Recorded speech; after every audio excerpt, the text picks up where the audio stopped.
తాకట్లో ఉన్న మీ బంగారాన్ని విడిపించి ఆ రోజు ఆన్లైన్ రేటుకి కొంటాం. Sharma gold company.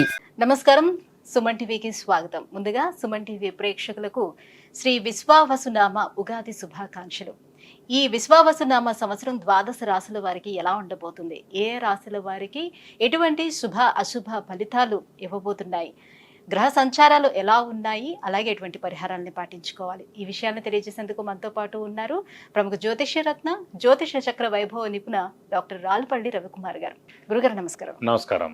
గురుగారు, కొత్త సంవత్సరంలోకి ఎంటర్ అయిపోతున్నాం. మరి కొత్త సంవత్సరం ఎలా ఉండబోతుంది ద్వాదశ రాశుల వారికి అని తెలుసుకునే ముందు గ్రహాల సంచారం ఎలా ఉంది, ముఖ్యంగా 4 గ్రహాలు మనకి ప్రతి సంవత్సరం మారేది, ఈ 4 గ్రహాల సంచారం ఎలా ఉంది, ఎలాంటి ఫలితాలు ఇస్తున్నాయి? శరదిందు సమాకారే పరబ్రహ్మ స్వరూపిణి వాసరాపీఠ నిలయ సరస్వతి నమస్తుతే. సుమన్ టీవీ ప్రేక్షకులకి నూతన సంవత్సర ఉగాది శుభాకాంక్షలు. మెయిన్గా ఏంటంటే ఈ సంవత్సర ఫలితాలు ఇప్పుడు చెప్పుకుంటున్నాం కాబట్టి ప్రతి నెల ఏంటంటే మాస ఫలితాలు చెప్పుకుంటున్నాం కాబట్టి మాస ఫలితాలు చెప్పుకున్నప్పుడు ఏంటంటే రవి 1 మంత్కి మారుతాడు ప్రతి నెల, అలాగే బుధుడు 20 డేస్, శుక్రుడు 20 రోజులు, అలాగే కుజుడు 45 రోజులు, అలాగే శుక్రుడు 20 రోజులు, చంద్రుడు అంటే ప్రతిరోజు ఒక్కొక్క నక్షత్రం మారుతుంటాడు. ఒక మెయిన్గా మటుకు గురువు, రాహు, కేతు, శని అండి. ఈ 4 కూడా ఏడాది పాటు ఇంచుమించుగా ఉంటారు కాబట్టి గురువు ఉన్నారంటే సంవత్సర కాలం పాటు అక్కడే ఉంటారు. అలాగే రాహు ఉన్నారనుకోండి, కేతు 1.5 ఇయర్ ఒక రాశి నుంచి ఇంకో రాశికి మారడానికి పడుతుంది. అలాగే శని ఉన్నారంటే 2.5 ఇయర్స్ మారుతారన్నమాట. కాబట్టి ముఖ్యంగా ఏంటంటే అందుకే ఈ సంవత్సర ఫలితాలు చెప్పుకున్నప్పుడు ఏంటంటే మెయిన్గా గురువు, రాహు, కేతు, శని యొక్క మార్పులు ఏంటనేవి తెలుసుకోవాలి. ముందుగా శని వచ్చేసి మనకి 30వ తారీఖు మార్చి నెల 2025 నుంచే మనకి కుంభరాశి నుంచి మీన రాశిలోకి ప్రవేశిస్తున్నాడు. అదే రోజు ఉగాది అయింది, అదే రోజు శని కూడా మారుతున్నారు. అలాగే రాహు, కేతువులు వచ్చేసి మనకి 18 మే 2025. రాహు మారంటే కేతు కూడా మారుతాడండి. అందుకే చూడండి ఎప్పుడు కూడా జాతకంలో రాహు ఆపోజిట్ కేతు ఉంటారు. నవాంశలో తీసుకున్నా కూడా రాహు ఆపోజిట్ కేతు ఉంటారు. ఎవరైనా చేతితోటి వేసి ఇచ్చినప్పుడు మర్చిపోయి రాహుకి పక్కనే కేతు వేయడం, లేదంటే రాహుకి 3 గళ్ళు పక్కన కేతు వేయడం వేస్తూ ఉండొచ్చు తెలియక వాళ్ళకి. సో ఎప్పుడు అలా కాదండి, రాహు ఆపోజిటే కేతు ఉంటారు. ఇంకోటి ప్రతి గ్రహం కూడా క్లాక్ వైజ్ తిరుగుతుంది, ఒక్క రాహుకేతువులు మటుకు యాంటీ క్లాక్ వైజ్ తిరుగుతుందన్నమాట. కాబట్టి రాహుకేతువులు మటుకు ఏనార్థం ఒక రాశి నుంచి ఇంకో రాశి మారుతారు. అతనేమో 18 మే 2025 నుంచి ముఖ్యంగా రాహు వచ్చేసి మనకి కుంభరాశిలోకి వస్తాడు, అలాగే కేతు వచ్చేసి మనకి సింహరాశిలోకి వస్తారు. వీళ్ళిద్దరు కూడా ఏనార్థం పీరియడ్ అక్కడి నుంచి ఉంటారు 18th మే నుంచి. నెక్స్ట్ వచ్చేసి మన గురువు, ముఖ్యంగా ఏంటంటే గురువే ఇంపార్టెంట్. అందరూ అనుకుంటారు గురువు మార్పు వల్ల ఏమొస్తుంది. గురువు ఏ రోజైతే మారుతాడో ఆ రోజే పుష్కరాలు స్టార్ట్ అవుతాయండి. ఇదే రూల్ అనమాట. సాధారణంగా గురువు ఏ రాశి నుంచి ఏ రాశి మారుతాడు మనం అనుకుంటుంటాం. మన జాతకం చెప్పినప్పుడు కూడా మన రాశి నుంచి 2వ స్థానంలో, 5వ స్థానంలో, 7వ స్థానంలో, 9వ స్థానంలో, లాభస్థానంలో గురువు ఉన్నప్పుడు మన శుభ ఫలితాలు చెప్తుంటాం కదా. సో అందరూ అనుకుంటుంటారు అబ్బాయి ఎప్పుడు మన రాశి నుంచి 2nd హౌస్ వస్తుంది, ఎప్పుడు మన రాశి నుంచి 5th, 7th, 9th, 11th వస్తాను. సో వాళ్ళకి ఒకటే నమ్మకం ఏంటంటే ఈ రోజైతే పుష్కరాలు స్టార్ట్ అవుతాయో ఆ రోజు గురువు ఒక రాశి నుంచి ఇంకో రాశిలోకి మారుతున్నట్టు మనం ఈజీగా గుర్తించవచ్చు. ఇంకోటి అంటే ముఖ్యంగా చాలామందికి అంటే ఇప్పుడు కొంతమందికి వివాహం కాని వారు ఉంటారు, సంతానం లేని వారు ఉంటారు, ఉన్నత చదువు గురించి వెళ్ళిన వాళ్ళు ఉంటారు, అలాగే ఫారెన్ విజిట్స్ కానీ, ట్రావెల్స్ కానీ, అంటే అసైన్మెంట్స్ కానీ గురించి వెళ్తారు, కొత్త జాబ్ గురించి, ప్రమోషన్స్ గురించి, అలాగే సంతానం, గృహం, వాహనం ఇవన్నీ కూడా మనం చెప్పుకోవాలంటే కనుక గురువు యొక్క మార్పుతోటే చెప్పాలన్నమాట.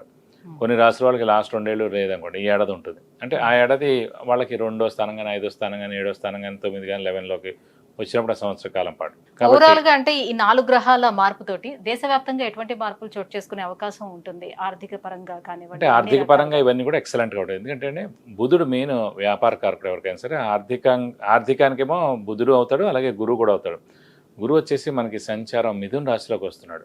మిథున రాశి అధిపతి బుధుడు అండి. సో ఎప్పుడైతే మిథున రాశి అధిపతి బుధుడిని ఈ గురువు కలుస్తాడో, అంటే ఆ మిథున రాశిలోకి వచ్చే సంవత్సర కాలం పాటు ఉంటాడు.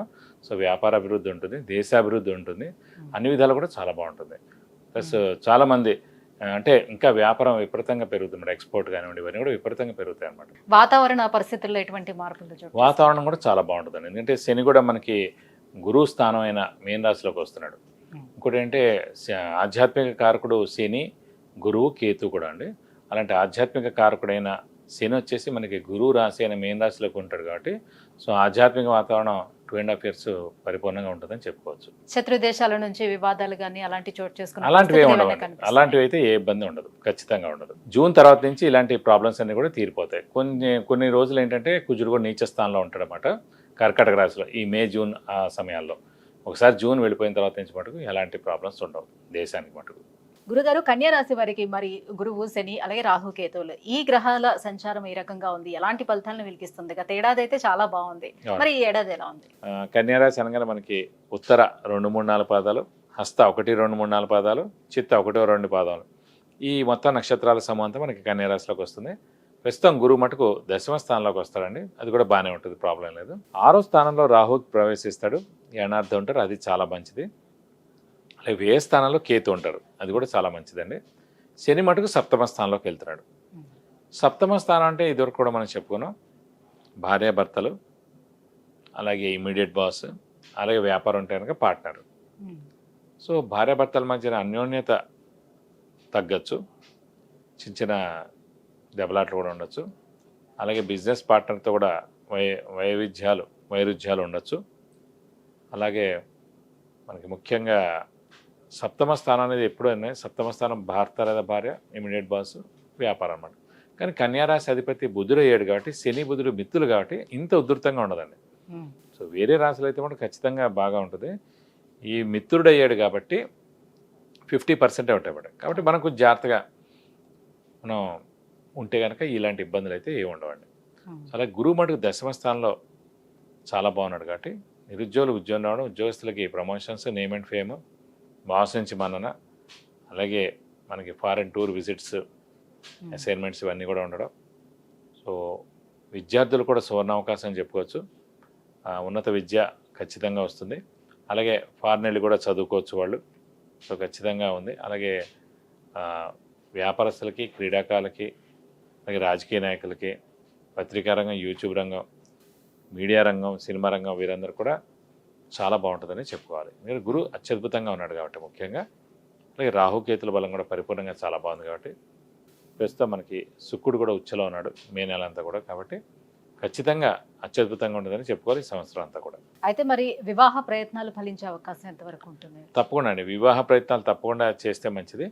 అవివాహితులు ఎవరైతే ఉన్నారో వాళ్ళందరూ కూడా వివాహానికి అవకాశాలు ఎక్కువగా ఉన్నాయి. ఎందుకంటే గురువు ప్రస్తుతం చాలా బాగున్నాడు అనమాట. 10వ స్థానంలో ఉన్నాడు కాబట్టి గురువు ఖచ్చితంగా వివాహాన్ని తప్పకుండా చేస్తాడని చెప్పుకోవాలి. మరి ఉద్యోగస్తులకి ఎలా ఉంటుంది?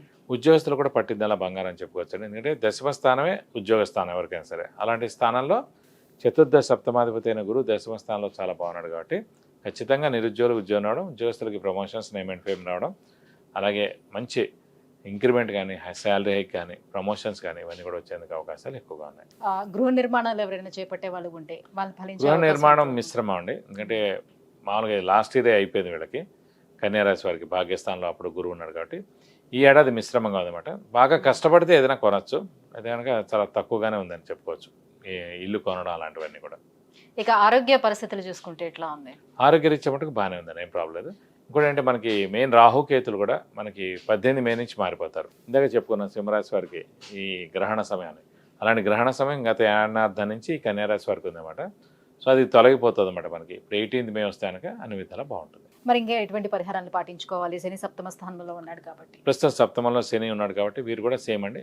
ప్రతి శనివారం ఉపవాసం ఉండడం, ఆంజనేయ స్వామి, వెంకటేశ్వర స్వామిని ఎక్కువగా ఆరాధించడం, ప్రతి శనివారం ఉపవాసం ఉన్న రోజున వీలైతే కనుక ఆంజనేయ స్వామి టెంపుల్కి వెళ్ళి 40 ప్రదక్షిణాలు చేయడం, అలాగే వడమాల సమర్పించడం, సింధూరు పూజ, ఆకు పూజ, తమలపాకుల పూజ ఇవన్నీ చేయించడం, అలాగే వెంకటేశ్వర స్వామి గుడికి వెళ్ళి బుధవారం లేదంటే శనివారం 40 ప్రదక్షిణాలు చేస్తే కూడా మీకు అన్ని విధాలు మంచి చేకూరుతుంది. విద్య, ఉద్యోగం, వివాహం, విదేశీయానం, ఆరోగ్యం, అలాగే ఐశ్వర్యం, వీటన్నిటి గురించి తెలుసుకోవాలంటే కింద స్క్రోల్ అవుతున్నటువంటి నెంబర్లకి కాల్ చేసి గురువుగారు అపాయింట్మెంట్ పొందవచ్చు. గురుగారు, కన్యా రాశి వారికి ఈ సంవత్సరం ఎలా ఉండబోతుంది, ఎలాంటి పరిహారాలని పాటించుకోవాలి, ఈ అంశాలన్నీ కూడా తెలియజేసినందుకు ధన్యవాదాలు. నమస్కారం.